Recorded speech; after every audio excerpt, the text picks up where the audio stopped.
Durante más de 70 años, la identidad de un hombre bien vestido que fue encontrado muerto en un malecón en la playa de Somerton, al sur de Adelaida, en Australia, en 1948, ha sido un misterio, lo que ha dado lugar a teorías que incluyen amantes abandonados y espías de la Guerra Fría.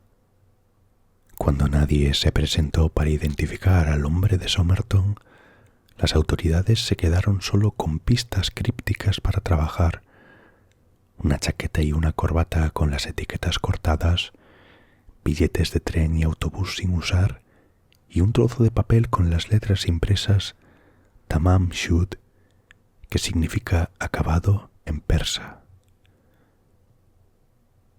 El médico que realizó la autopsia en el momento del descubrimiento creyó que el hombre había muerto de insuficiencia cardíaca debido al envenenamiento, así que el forense no descartó el asesinato. Las palabras persas para acabado fueron encontradas en el bolsillo del pantalón del hombre. Se identificó que la frase provenía del clásico libro de poesía persa Rubaiyat de Omar Khayyam.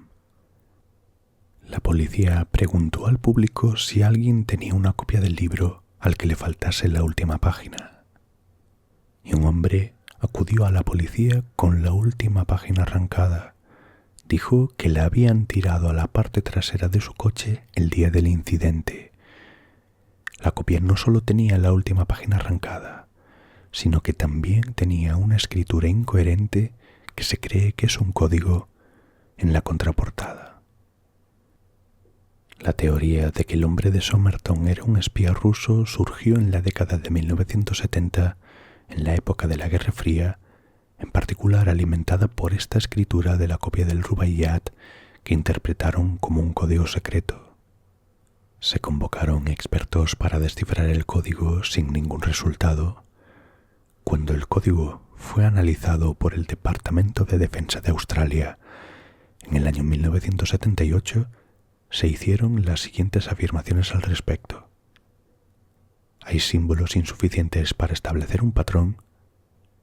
Los símbolos pueden ser un código complejo o un sinsentido de una mente enferma, y no es posible dar una respuesta satisfactoria. También estaba escrito el número de teléfono de una joven enfermera, más tarde identificada como Jo Thompson, que vivía a 5 minutos a pie de donde encontraron muerto al hombre. Vivía en Mosley Street, a unos 400 metros al norte del lugar donde encontraron el cuerpo. Cuando fue entrevistada por la policía, Thompson dijo que no conocía al hombre muerto ni por qué tendría su número de teléfono y elegiría visitar su barrio la noche de su muerte. Sin embargo, también informó que en algún momento a finales de 1948, un hombre no identificado había intentado visitarla y le preguntó a su vecino sobre ella. Cuando le mostraron el busto de yeso del hombre muerto, Thompson dijo que no podía identificar a la persona representada. Se describió su reacción al ver el molde como completamente desconcertada, hasta el punto de dar la impresión de que estaba a punto de desmayarse.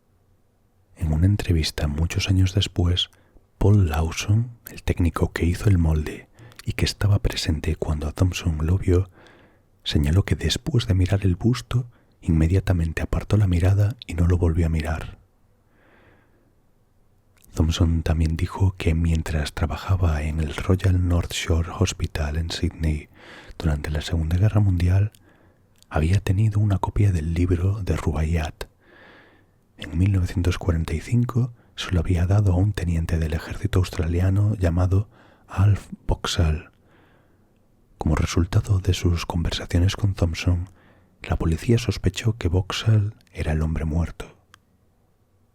Sin embargo, en julio de 1949, Boxall fue encontrado viviendo en Sydney y la última página de su copia del Rubaiyat, según se informa, una edición de 1924 publicada en Sydney, estaba intacta y con las palabras Tamam Shud todavía en su lugar. En su libro sobre el caso, el investigador Gary Feltus declaró que cuando entrevistó a Thompson en el año 2002, sintió que ella estaba siendo evasiva o que simplemente no quería hablar del tema. Feltus creía que Thompson conocía la identidad del hombre de Somerton.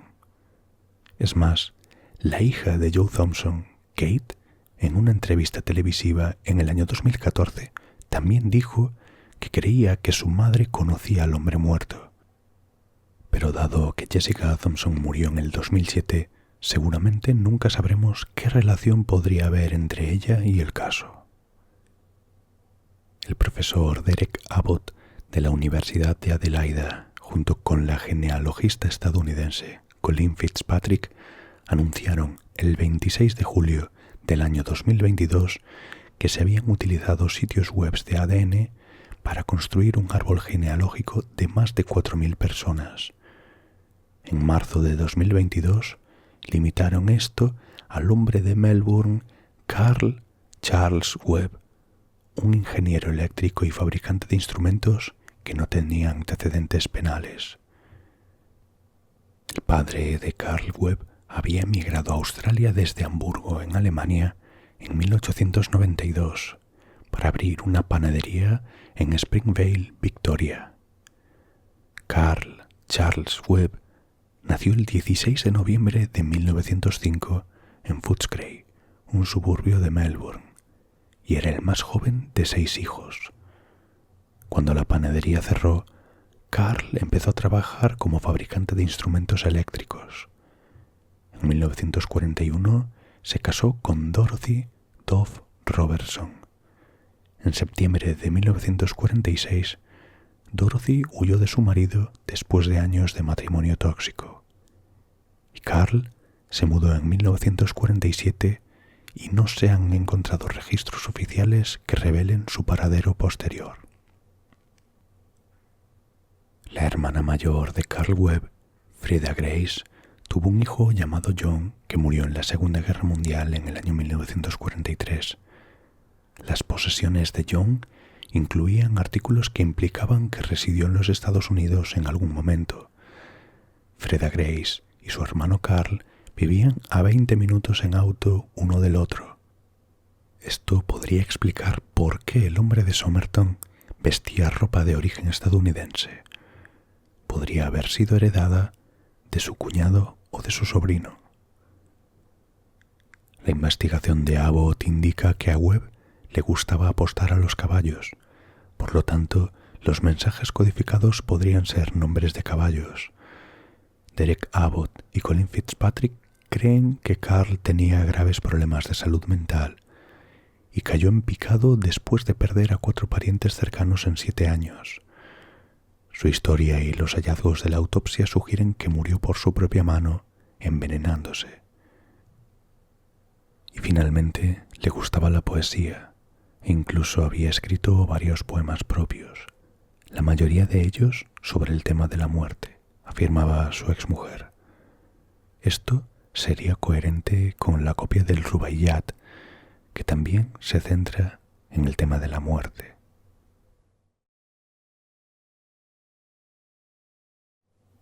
El asesino del Zodíaco es un asesino en serie no identificado que operó en el norte del estado de California a finales de la década de 1960. El Zodíaco asesinó a 5 víctimas conocidas en el área de la Bahía de San Francisco entre diciembre de 1968 y octubre del año 1969, operando en entornos rurales, urbanos y suburbanos. El caso ha sido descrito como posiblemente el caso de asesinato sin resolver más famoso en la historia de los Estados Unidos. El asesino incluyó 4 criptogramas en su correspondencia con la prensa y la policía. 2 fueron descifrados, uno en 1969 y el otro en el 2020. Los otros 2 generalmente se consideran sin resolver. El 8 de noviembre de 1969, el Zodíaco envió por correo una tarjeta con un criptograma de 340 caracteres y por eso se llama el criptograma Z340, y lo envió al periódico Chronicle. Pidió que su código estuviera impreso en la portada. El código Z340 permaneció sin resolver durante 51 años. Los criptogramas del zodíaco se obtuvieron de forma colectiva a través de una variedad de sitios web, lo que condujo a avances graduales. El código Z340 fue descifrado por un equipo internacional de ciudadanos privados el 5 de diciembre del año 2020. David Oranchak, un diseñador web con sede en Virginia, Estados Unidos, había estado tratando de resolverlo durante 14 años. Pero una colaboración remota revolucionaria con otros descifradores de códigos fue la clave. Oranchak hizo una serie de vídeos de YouTube sobre el código que atrajo a otros al proyecto. El grupo de criptología incluía al ingeniero de software estadounidense David Oranchak, al matemático australiano Sam Blake y al programador belga Jarl Van Eyck. Usando un programa creado por Van Eyck llamado AZDecrypt, el equipo ejecutó 650.000 posibles soluciones para el código hasta que el programa dio con la mejor clave de cifrado posible. Finalmente, los descifradores tradujeron el código como: espero que te estés divirtiendo mucho intentando atraparme a mí, que no era yo en el programa de televisión, lo que plantea un punto sobre mí. No tengo miedo de la cámara de gas porque me enviará al paraíso mucho antes, porque ahora tengo suficientes esclavos para trabajar para mí donde todos los demás no tienen nada cuando llegan al paraíso. Así que tienen miedo de la muerte. No tengo miedo porque sé que mi nueva vida será fácil en el paraíso, la muerte. La línea sobre el programa de televisión se refiere a un incidente de octubre de 1969 en el que alguien se hizo pasar por el asesino del Zodíaco y llamó a un programa matutino de San Francisco para hablar. Eso sí, su identidad sigue siendo desconocida. Envió un código en abril de 1970 que contiene 13 caracteres donde supuestamente reconoce su identidad. Mi nombre es espacio, precede al mensaje, pero todavía está sin resolver.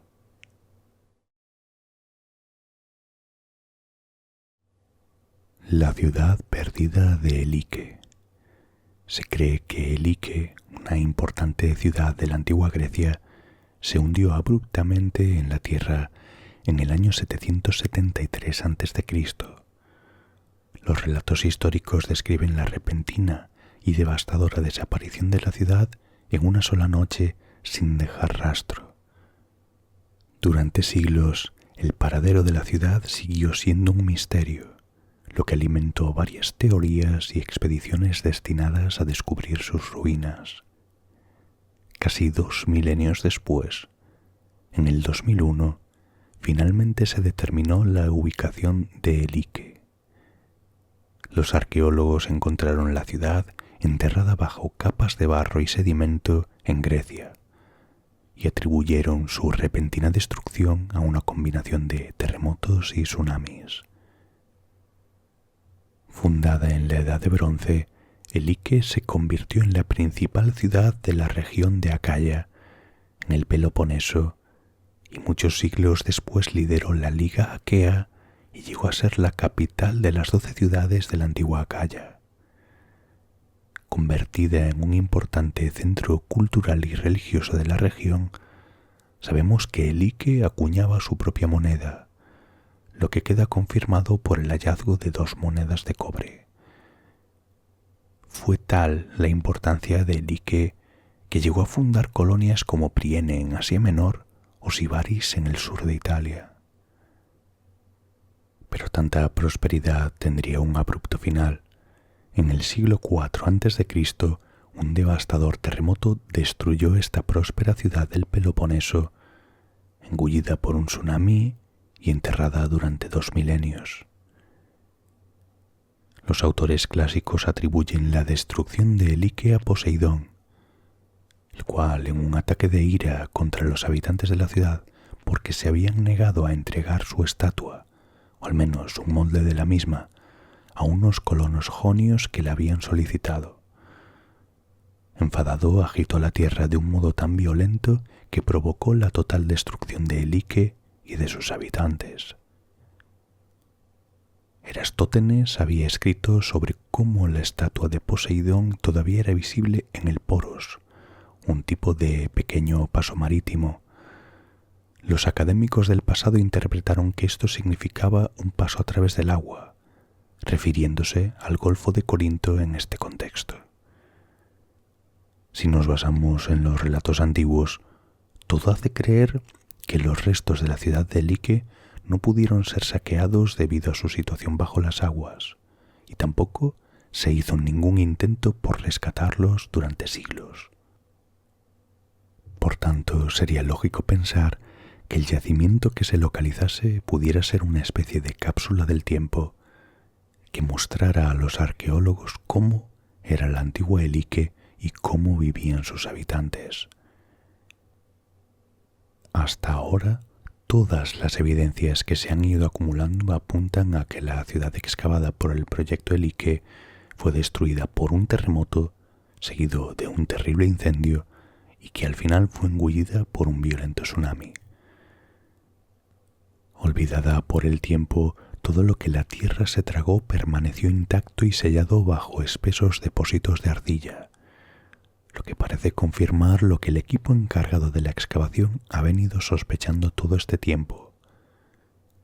Elike no se hundió en las profundidades del Golfo de Corinto tal y como se creía, sino que fue sumergida en una laguna interior que más tarde se llenó de sedimentos.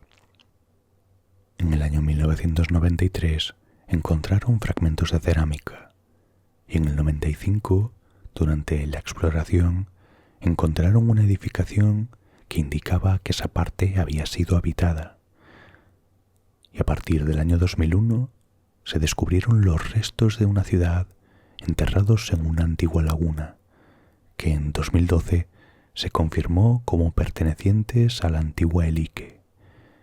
Estaba situada en la unidad regional de Acaya, al norte del Peloponeso, a 2 kilómetros del Golfo de Corinto y cerca de la ciudad de Boura.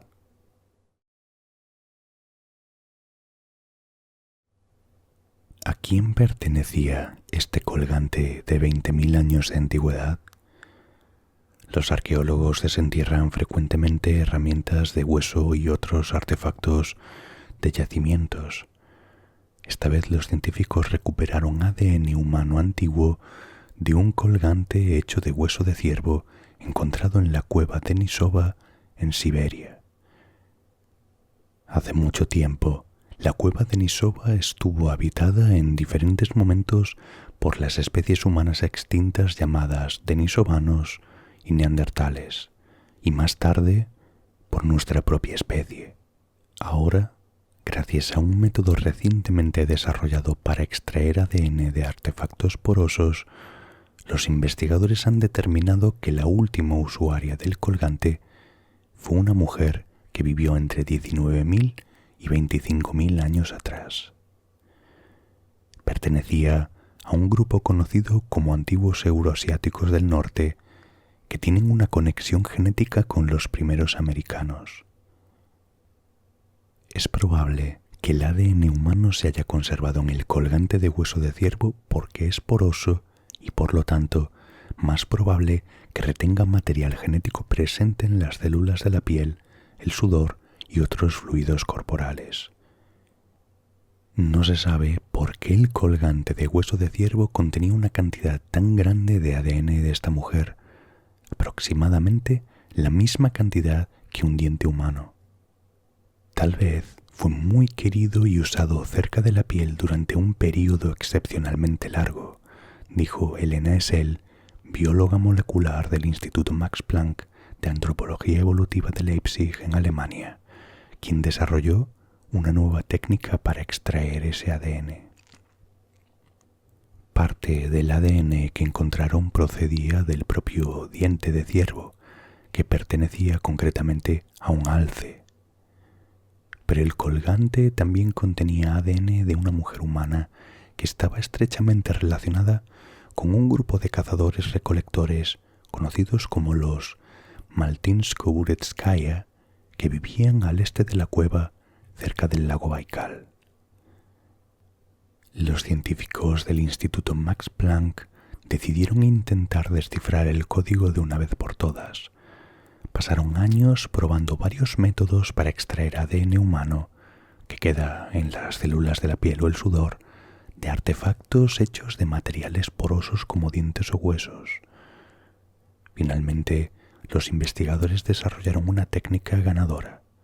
Aprendieron que podían extraer gradualmente ADN antiguo atrapado dentro de un material poroso, sumergiendo todo el objeto en una solución de fosfato de sodio y luego calentando lentamente el líquido a unos 194 grados Fahrenheit. A medida que aumentaba la temperatura, emergía el ADN almacenado en lo profundo del objeto. Además, este método deja el artefacto intacto. Elena Essel, una de las científicas del proyecto, comentaba: la comparación de genomas pasados también permite a los científicos determinar cómo se interconectan los diferentes grupos humanos y cómo se produjeron las migraciones en diferentes momentos de la historia. Las migraciones permiten a las personas mezclarse y reproducirse con nuevos grupos, lo que cambia la biología humana con el tiempo. Mientras miraba el objeto, me vinieron a la mente un montón de preguntas. ¿Quién fue la persona que lo hizo? ¿Esta herramienta se transmitió de una generación a la siguiente? ¿De madre a hija o de padre a hijo? Que podamos comenzar a abordar estas preguntas usando herramientas genéticas todavía me parece absolutamente increíble.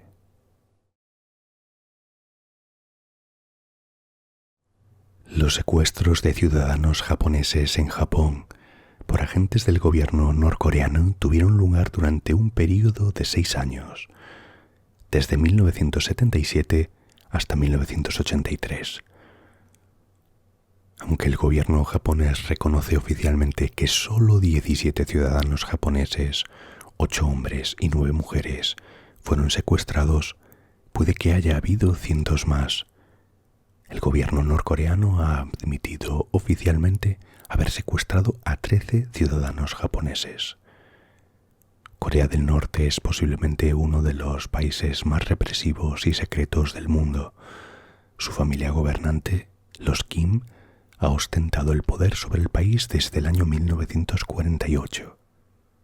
Los muchos y extraños comportamientos en Corea del Norte, desde tener una política oficial sobre los peinados permitidos, hasta declarar que el ex líder Kim Jong-il era capaz de controlar el clima, suelen aparecer en los titulares de los medios occidentales.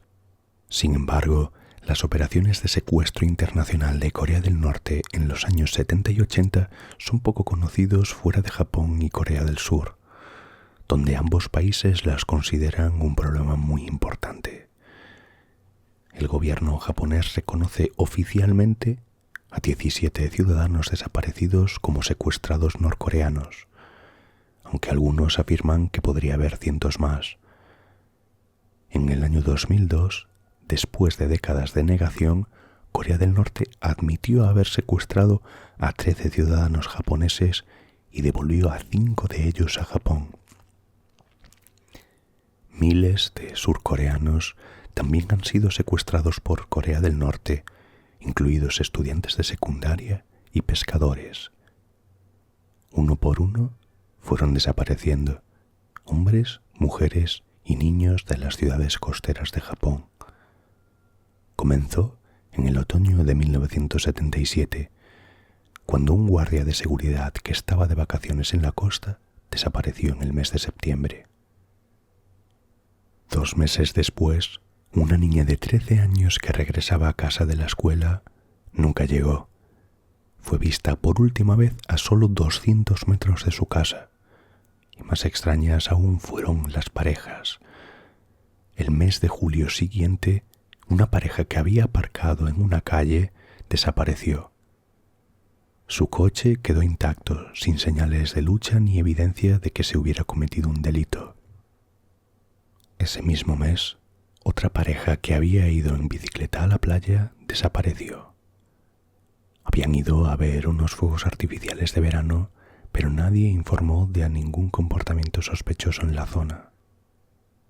Las desapariciones fueron tan extrañas, tan precisas e inexplicables que los periódicos locales los compararon con abducciones extraterrestres, o que tal vez había un asesino en serie suelto, o quizás las parejas simplemente se habían ido y el guardia de seguridad estaba endeudado y había terminado con su vida.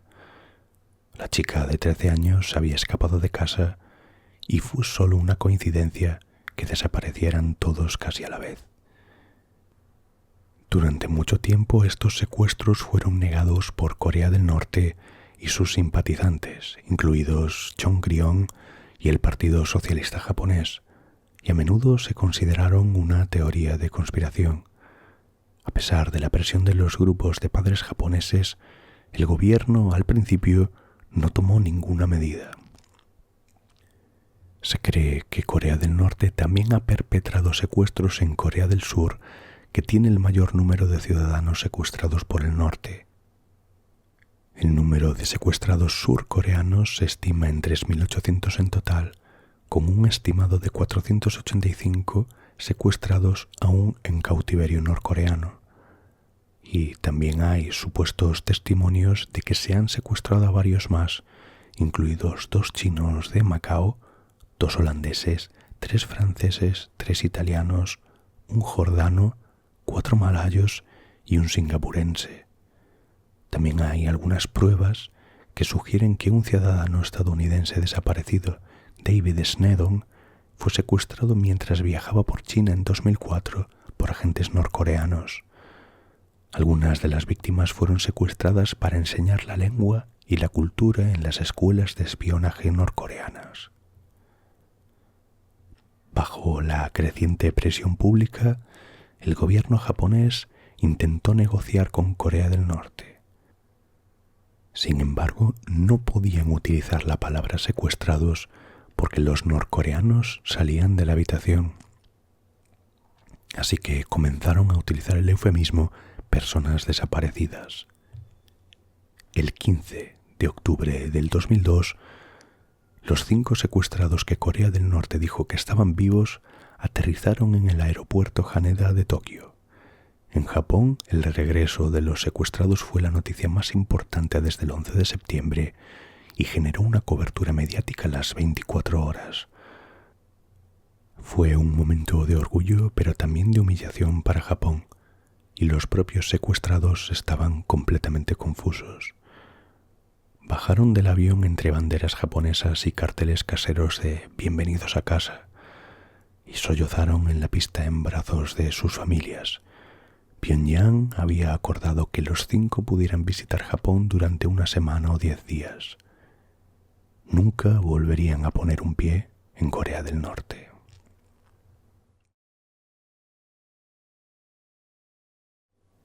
El manifiesto de pasajeros del vuelo CS-59 de British South American Airlines podría haber sido una lista perfecta de personajes para una novela de misterio. A bordo viajaban 2 amigos empresarios que viajaban por Sudamérica en busca de oportunidades comerciales, un palestino del que se rumoreaba que tenía un diamante bordado en su chaqueta y un agente sudamericano de la empresa de neumáticos Dunlop que había sido tutor del príncipe Miguel de Rumanía.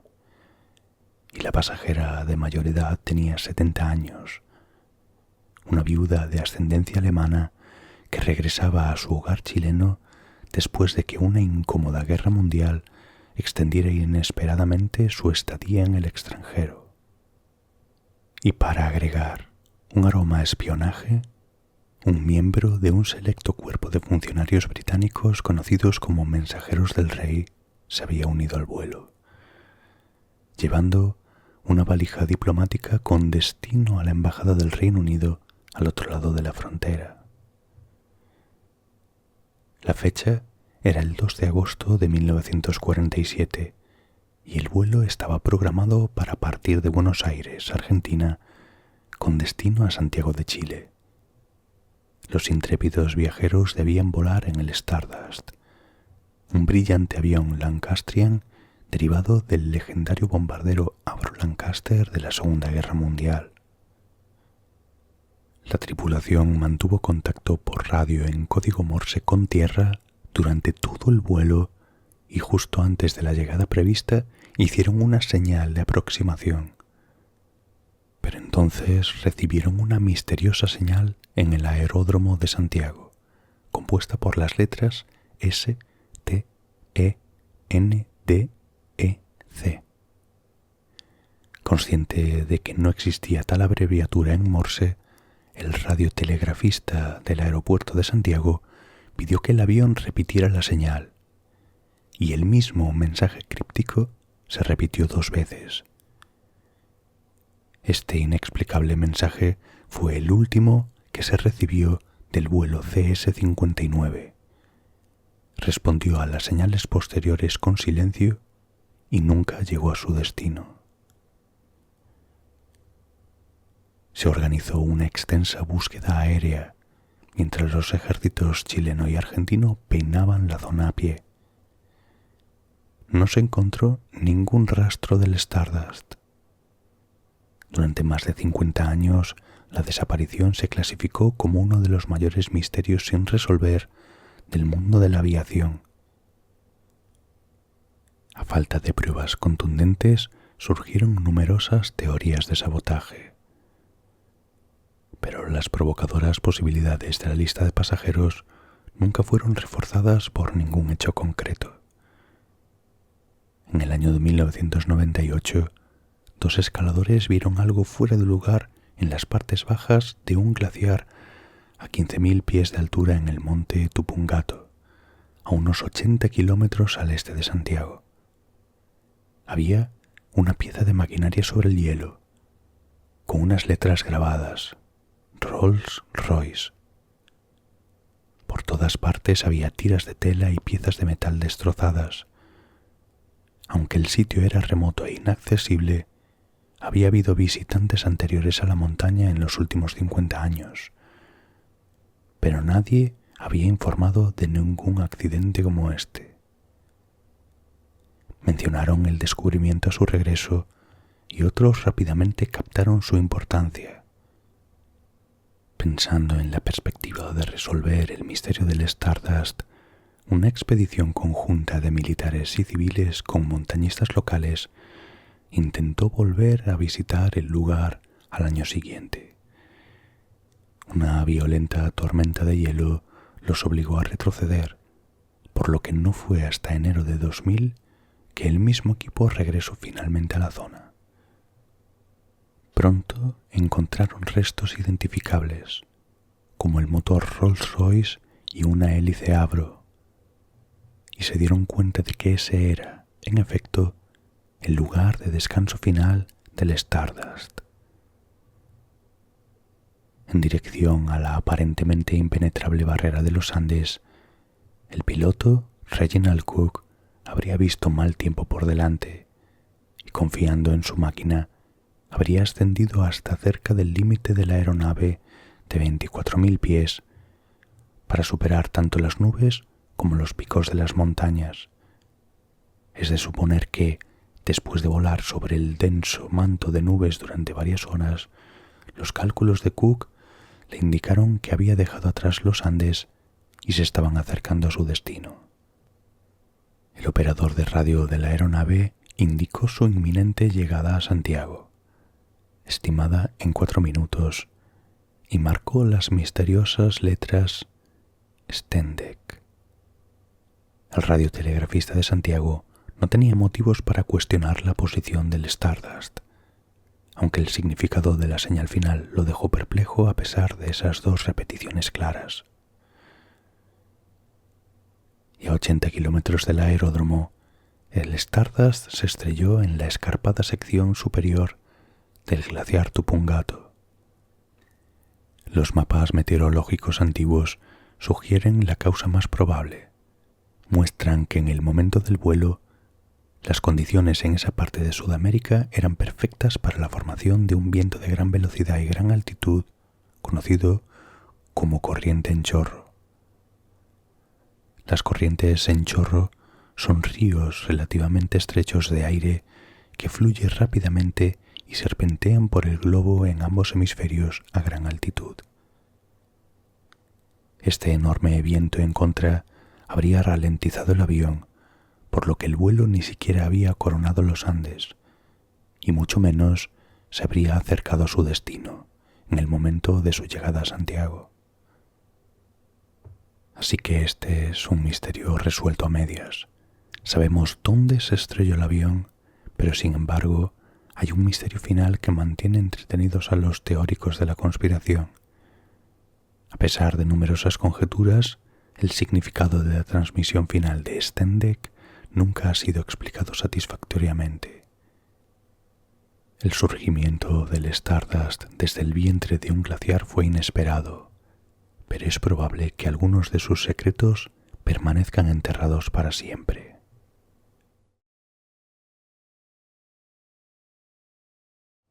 Nos situamos en plena Segunda Guerra Mundial y más concretamente en la base establecida por el 376 Grupo de Bombarderos de Ataque de la Fuerza Aérea de los Estados Unidos en la ciudad libia de Suluk.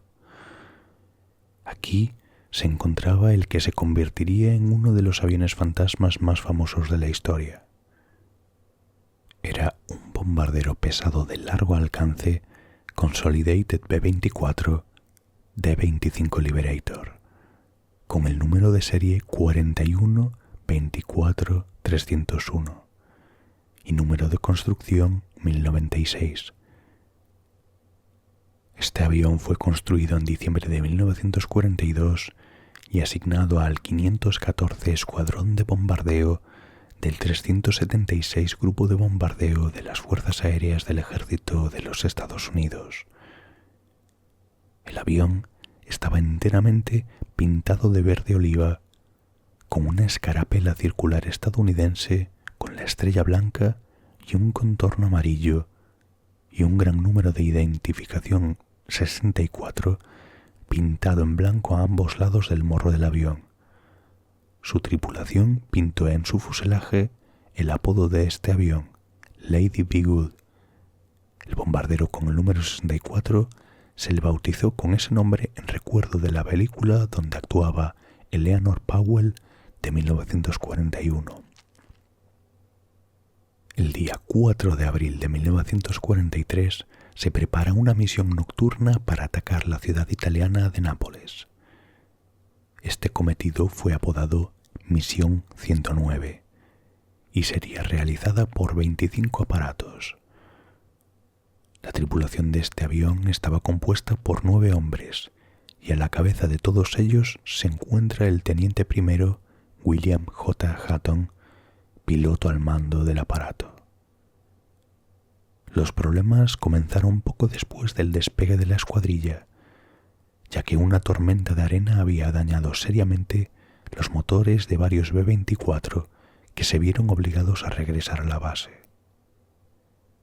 El Lady Be Good pudo continuar con la misión, que finalmente se llevaría a cabo con tan solo 4 bombarderos.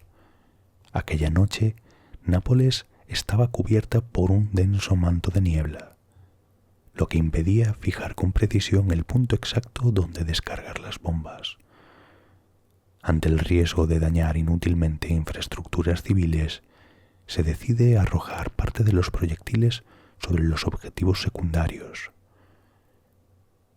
El teniente Hatton y sus 8 compañeros habían perdido contacto con los demás aviones de la formación y con el control en tierra. A las 12:10 de la madrugada del 5 de abril, la base de Benina escuchó radiotransmisiones del avión.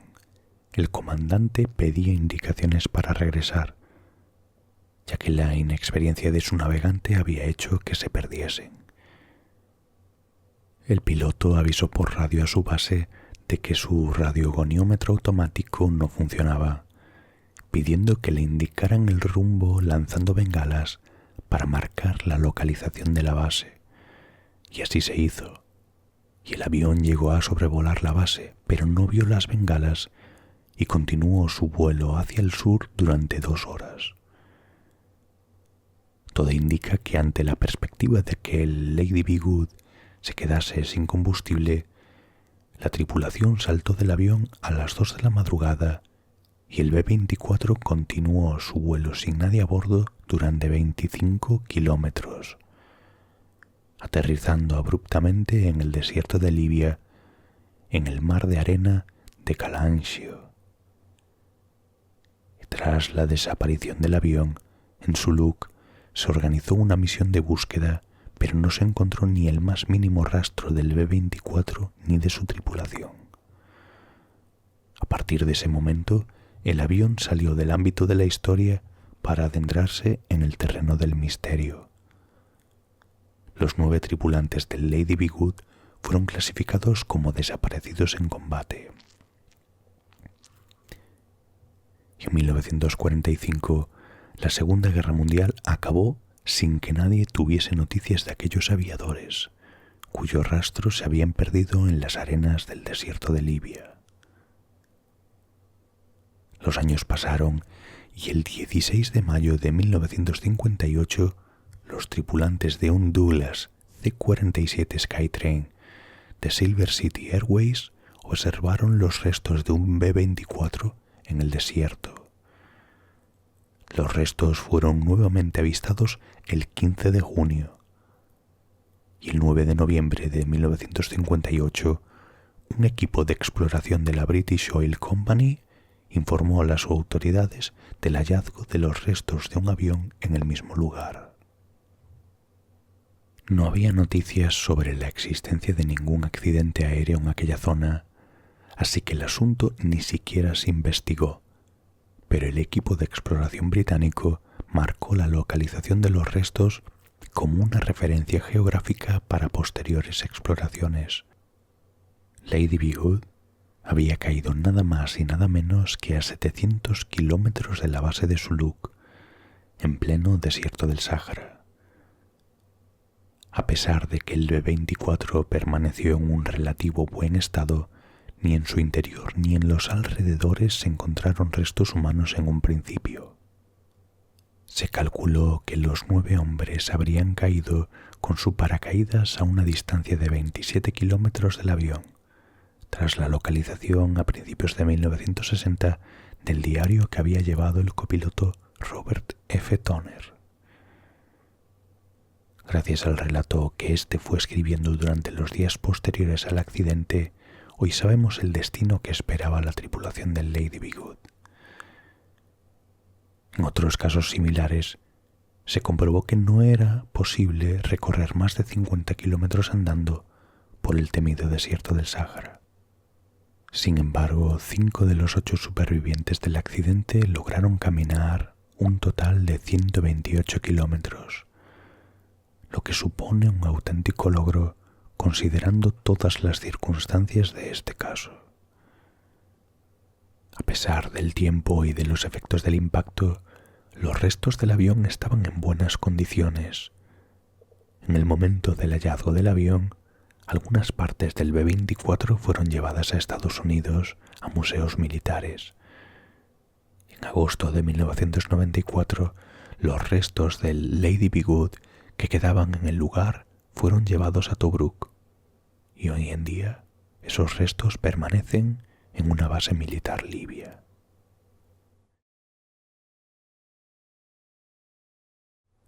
En el robo desaparecieron 106 relojes valorados en millones de dólares cada uno, del Instituto Leo R.G. Mayer de Arte Islámico en Jerusalén. Aunque los relojes robados no tenían ninguna conexión con la cultura islámica, se exhibieron en el museo porque habían pertenecido al padre de la fundadora del mismo. Vera Frances Bryce Solomons, una aristocrática judía británica, enfermera y filántropa, fundó el museo en la década de 1960. Entre los elementos más destacados de la colección se encontraban 55 relojes fabricados por el famoso relojero Abraham Louis Breguet, entre ellos un reloj equipado con calendario y termómetro fabricado para la hermana de Napoleón Bonaparte. Conocido como el padre de la relojería moderna, a Breguet se le atribuyen una serie de innovaciones, entre ellas el turbillón, un añadido a los mecanismos de los relojes que contrarresta la fuerza de la gravedad y hace que la medición del tiempo sea más precisa. Breguet también fue el cerebro detrás de la joya de la colección de Salomón, un reloj encargado para María Antonieta, supuestamente por un guardia que se había enamorado de la reina de Francia. El objeto era tan complejo mecánicamente que no se completó hasta 1827, 34 años después de la ejecución de María Antonieta en 1793 y 4 años después de la muerte del propio Breguet. Valorado en $30 millones, el reloj consta de 823 piezas hechas de oro, platino y zafiros. Y vamos al robo. El personal se dio cuenta de que habían asaltado el museo después de llegar a trabajar la mañana del 17 de abril de 1983. Como dijo Rachel Hasson, entonces directora artística del museo, fue impactante. En el suelo estaban los paneles de cristal y las cerraduras de las vitrinas. Por todas partes había restos de material de embalaje, cinta adhesiva y cartón, y había botellas de refrescos vacías, cables y alambres. Los detectives ahora afirman que Naaman Diller, un famoso ladrón que huyó a Europa y murió en los Estados Unidos en el año 2004, fue el culpable. Los investigadores avanzaron en el caso cuando el museo les dijo que habían pagado $40.000 a una mujer estadounidense anónima para recomprar 40 artículos. Los expertos forenses de la policía pudieron examinar los relojes y los detectives interrogaron al abogado que negoció la venta. La pista condujo a una mujer en Los Ángeles llamada Nili Shamrat, a quien la policía identificó como la viuda de Diller. A partir de ahí se desenmascaró el misterio. Al parecer, Diller había confesado el crimen a su esposa en su lecho de muerte. Cuando la policía y los funcionarios llegaron a su casa para interrogarla, encontraron todavía más relojes. Uno de los investigadores que resolvió el caso dijo que todavía faltaban unos 40 relojes, pero la policía todavía está buscando pistas sobre dónde esparció Diller los objetos. Un detective dijo de él: era un ladrón legendario, era muy diferente, muy inteligente y tenía un estilo único. Todos estamos decepcionados por no tener la oportunidad de sentarnos y hablar con él e investigarlo. Según la policía, Diller utilizó una palanca para doblar los barrotes de una ventana trasera del museo la noche del 15 de abril de 1983 y detrás de la cubierta de un camión estacionado trepó al interior con una escalera. Después de vigilar el museo, sabía que la alarma estaba rota y que el guardia estaba apostado en la entrada. La policía dijo que Diller era muy delgado y podía entrar y salir de la abertura sin que nadie lo notara durante toda la noche. Un portavoz dijo que la policía había considerado a Diller como un posible sospechoso en 1983, pero no habían encontrado nada que lo vinculase con el robo. Además, la policía pensó que el robo había sido obra de una banda de al menos 3 ladrones. Se sorprendieron al descubrir que Diller actuó solo. Después de esto, se mudó a Europa, donde actuó bajo varias identidades y fue encarcelado brevemente antes de mudarse a Los Ángeles, donde murió.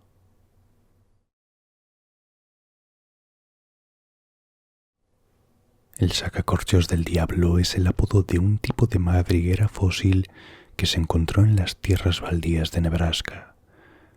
En el siglo XIX, los geólogos de Nebraska descubrieron extraños fósiles en forma de espiral. Eran tan diferentes de todo lo que se había encontrado antes que se les dio el nombre de sacacorchos del diablo. Durante muchos años los científicos se quedaron desconcertados por el origen de estos fósiles. Algunos pensaban que eran los restos de esponjas gigantes de agua dulce y otros creían que eran obra de algunos animales. Durante un tiempo, los buscadores de oro que recorrían las llanuras de Nebraska y Wyoming en busca de nuevos fósiles se habían visto desconcertados por los enormes y retorcidos objetos enterrados bajo tierra. La confusión comenzó alrededor del siglo XIX, cuando se encontraron por primera vez. Algunas de las estructuras tenían hasta 3 metros de altura y estaban retorcidas como la familiar forma de un sacacorchos. Lo que se encontró fueron tubos espirales llenos de arena con las paredes exteriores hechas de algún tipo de material fibroso retorcido. En respuesta a su tamaño y forma, se los llamó Daemonhelix. El nombre se traduce literalmente como hélice del diablo o sacacorchos del diablo. A pesar de no saber qué eran, el nombre se mantuvo y durante un tiempo se desenterraron muchos más de ellos. Un examen más detallado reveló que las rocas que rodeaban a las Daemonhelix tenían más en común con llanuras áridas y abiertas que con lagos, y las teorías extrañas continuaron durante los años siguientes. Daemonhelix se convirtió en eso, una de las muchas rarezas no identificables del registro fósil. Sin embargo, lo que más confundía a la comunidad científica en ese momento era la presencia de huesos de roedores preservados dentro de lo que parecían ser cámaras. Eran una nueva especie de roedor excavador y los sacacorchos eran rastros de fósiles. En la comunidad científica, los fósiles traza o icnofósiles incluyen objetos como huellas preservadas y casi cualquier otra cosa que no sea un fósil corporal. El descubrimiento del paleocastor surgió del descubrimiento de los sacacorchos del diablo en las llanuras del condado de Sioux en Nebraska, como una formación subterránea del tamaño de un árbol, similar a un tornillo. También pudieron localizar a los animales que se encontraban en el fondo de las madrigueras. El misterio de los sacacorchos del diablo finalmente se resolvió. Los científicos descubrieron que eran en realidad las madrigueras del paleocastor. El paleocastor era un castor mucho más grande que los castores que conocemos hoy en día y tenía una forma única de construir sus madrigueras. En lugar de cavar directamente hacia abajo, el paleocastor cavaba una madriguera en forma de espiral que conducía a una cámara en el fondo, que se usaba para dormir y criar a sus crías.